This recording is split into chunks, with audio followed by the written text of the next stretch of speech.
కేరళలోని తలసరికి చెందిన 18 ఏళ్ల శ్రీనంద అనే అమ్మాయి బరువు తగ్గడానికి ఓన్లీ వాటర్ డైట్ని 6 నెలల పాటు కొనసాగించింది.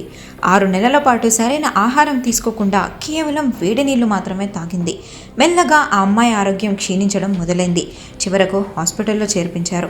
వెంటిలేటర్ సహాయంతో 11 రోజులు మాత్రమే బ్రతకగలిగింది శ్రీనంద. ఎక్కడో సోషల్ మీడియాలో బరువు తగ్గడానికి చూసిన డైట్ ఆ అమ్మాయి ప్రాణాలనే తీసేసింది.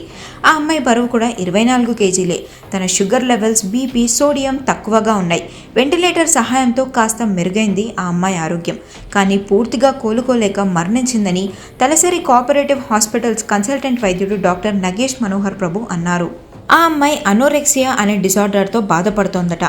అనోరెక్సియా అంటే ఫియర్ ఆఫ్ గెయినింగ్ వెయిట్. ఎక్కడ బరువు పెరిగిపోతారో అన్న భయంతో తినకుండానే ఉండిపోతారు. దీని కారణంగానే ఆ అమ్మాయి వాటర్ డైట్ని ఫాలో అవుతూ తినడమే మానేసింది. మనం ఏం తినకుండా ఉట్టి నీళ్లు మాత్రమే తాగితే 24 గంటల నుండి 72 గంటల వరకు ఉండొచ్చు. కానీ ఎలాంటి వైద్య పర్యవేక్షణ లేకుండా 72 గంటలకు మించి ఎక్కువసేపు ఆహారం తినకుండా ఉండడానికి ఎప్పుడూ ప్రయత్నించొద్దు. సోషల్ మీడియాలో చూసిన డైట్స్ని ఫాలో అవుతూ మీ ఆరోగ్యాలను పాడు చేసుకోకండి అని సూచిస్తున్నారు వైద్యులు.